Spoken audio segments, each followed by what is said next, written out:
9 News can exclusively reveal new plans for the state government's bus and train tunnel. Live to Shane Doherty. Shane, what's changed?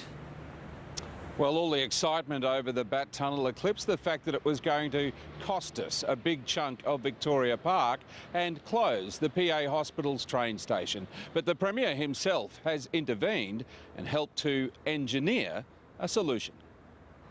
In Victoria Park, with worried locals, the Premier was the bearer of good news. We're making sure we protect the park. This corner of the park near the Centenary Pool was to be resumed, but sometimes a Premier with an engineering degree comes in handy. By listening to the community, by challenging the project people, we've actually got a much better outcome. The buses and trains, or BaT tunnel, links the Princess Alexandra and Royal Brisbane hospitals with stops under the city, burying one of Brisbane's biggest bugbears 52 metres underground.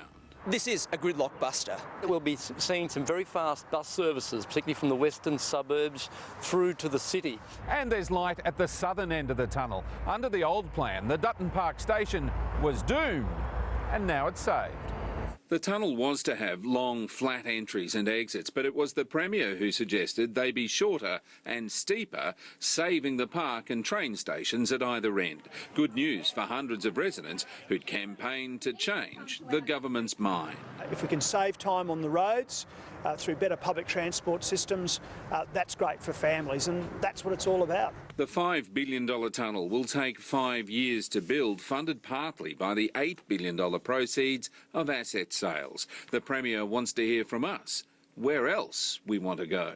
If we're going to sell some assets, we need to make sure that the money is spent in the right way, not just for debt reduction, but for important infrastructure across the state.